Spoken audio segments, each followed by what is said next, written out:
When most Americans think of slavery, they think only of black or African slavery. The two are tied together in their minds.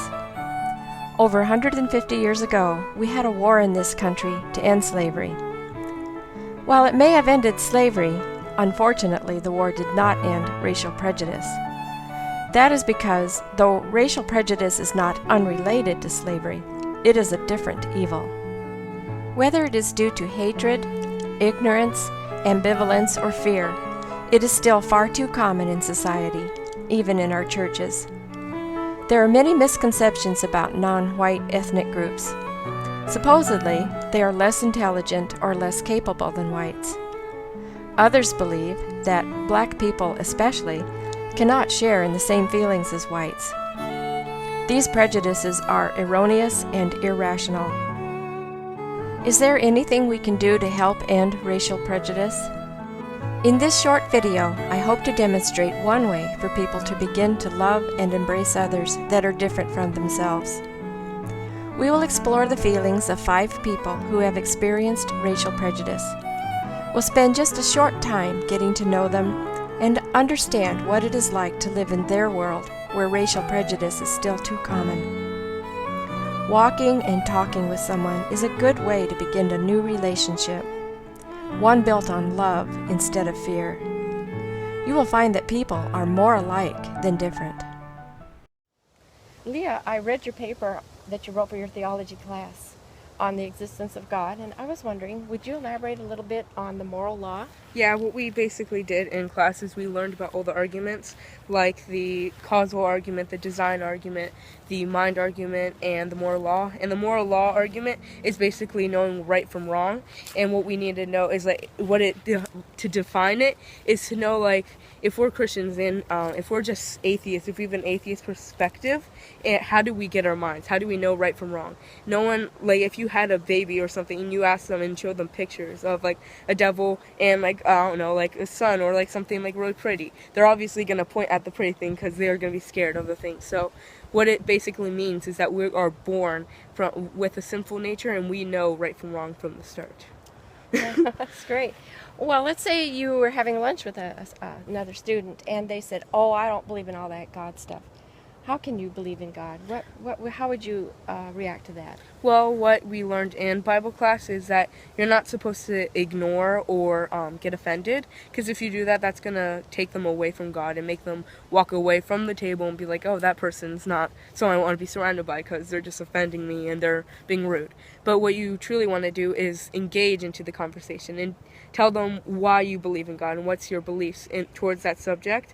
And eventually, if you keep talking, it's not going to happen in the same day, but if you ask them to go to church with you, if you ask them to go to Bible study class with you and learn about philosophy and all that science and all that and have a Christian perspective, eventually, hopefully they will become a Christian and you can have a friendship with them. Well, that's great. Well, thank you for sharing with me. Well, Andrew, thanks for walking with me. I understand you have Jamaican roots, and last summer you got to go there. Yeah. Tell me a little bit about your trip. Yeah, well, we went with one of our neighbors, and last summer we went to Montego Bay and stayed at the Hilton. It was a lot of fun. We went zip lining, and we walked up the Dunn River Falls. It was a lot of fun. Oh, great. Would you go back? Yeah. Well, we went through like the Hilton and the resort. It was all inclusive. Everything was like we had a driver and everything that would take us out of the hotel and everything. But nice. The next time I'd go back, I'd probably want to go to the more country aspect and go with my grandma. We have a lot of family over there, and my cousins are always talking about how they're jumping off waterfalls and stuff, and it's a lot of fun. So yeah, I'd probably want to see the more country aspect of it instead of the touristy aspect. Well, I understand you had a very special great-grandfather, is that right? Yeah, in Montego Bay, where the hotel we stayed at, he had a preschool or something, and they had a statue of him. It's one of my dad's earliest memories of being held by him and standing by that school. That's special. Yeah. Oh, what about the food there? Oh yeah, that was probably my most favorite part of the entire trip. Like the inclusive resort had all the curry, and bunch of other dishes that were just awesome to wake up to every single day. Yeah. Oh, that's great. Well, I hope you do get to go back someday. Me too. That would be fun. It'd be even more fun if I could go with you. Well, thanks for walking with me. No problem. Nicole, thanks for walking with me. No problem. Now, you go to a school that is mostly white students. Yes. Have you ever had any hurtful incidents because of your color, and how did you handle it? Not so much in high school, but in middle school I remember there was an incident where me and a friend actually got in a fight over a boy, and basically it just came down to my race, and that's how she kind of retaliated.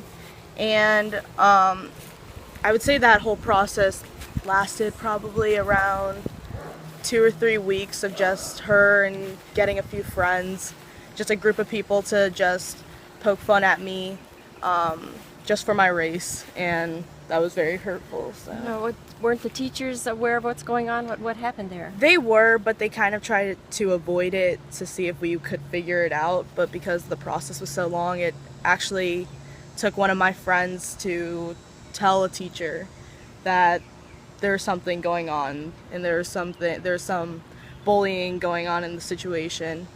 And then it kind of went to the principal's office, and then we settled it there, but it was a little bit upsetting that it took a 6th grader to end that situation rather than the teacher. Yeah, that's pretty serious. Yes. Now you said things are different in high school. How's the situation different? I would say because I'm very involved in sports, I kind of made my name that way, and a lot of people appreciated that because my school is really into sports and really into helping athletes just get involved.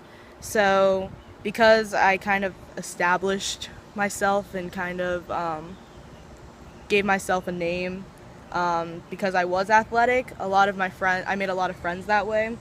So I don't know, like, I would say that it didn't really affect me, the racism that I did experience in middle school. So yeah, they're just nicer. Yeah. Well, that's great. Well, I'm glad you're in a happier situation Yes, now. me too. Well, thanks for chatting with Yeah, me. thank you. Well, Sarah, I really enjoyed talking with your kids and walking with them and learning more about their lives. They're all so beautiful. Your husband was black, and so all of the kids are Black Asian. And you can see both of those features in the kids, but obviously some inherited more your side and some of your husband's side. Have you seen any differences in any racial prejudice that might have been directed at them? Absolutely. All of my children have experienced racial prejudice throughout school, but there have been varying degrees of that prejudice against the children.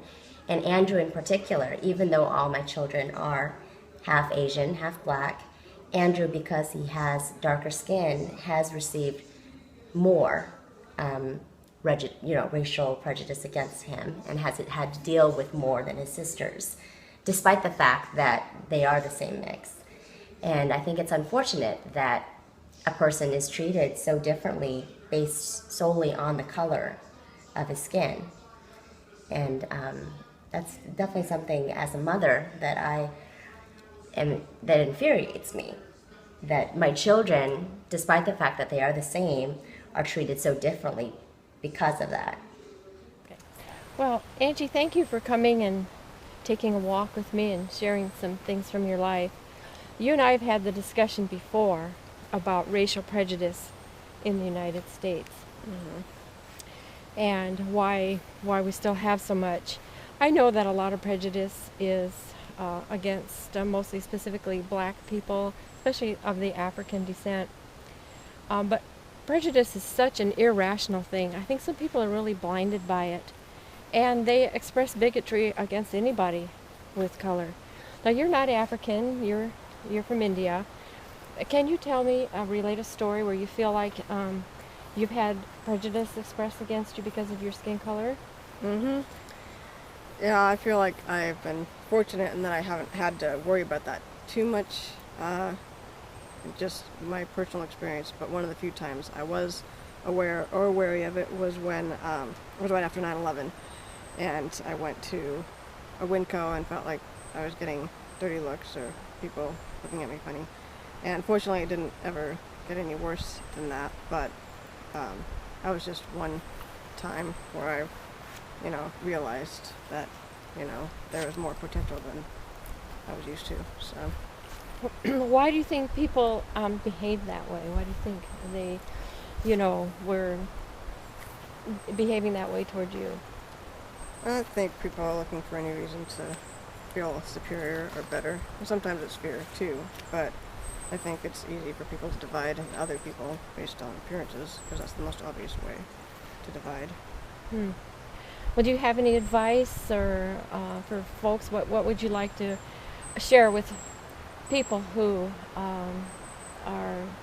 have this irrational fear, or something you could tell them that might help them to overcome that?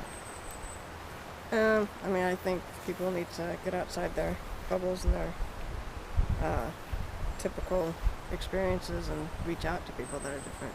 Find a way to meet people and spend time with them and learn their stories. Mm-hmm. You may find out that we really are more alike than we are different. Mm-hmm. Yeah. Okay. Well, thank you for sharing. Mm-hmm. What can we do about racial prejudice? We can begin by repenting of not loving those that Jesus came to die for. In the Scriptures, James tells us, "But if you show partiality, you are committing sin and are convicted by the law as transgressors." Racial prejudice has no place in Christian communities. There is more we can do. We can face our fear, or ambivalence, or maybe even shyness, to get to know those who are different than we are. It would be so easy to ask that coworker at the office, the neighbor, or even those new people in church to spend some time with us so that we can get to know them better. It's really hard to walk and talk with people and share an experience with them without getting warmer feelings from that shared experience. I think that spending time with others, getting to know them, and finding out that we really are more alike than different will help erase the prejudice.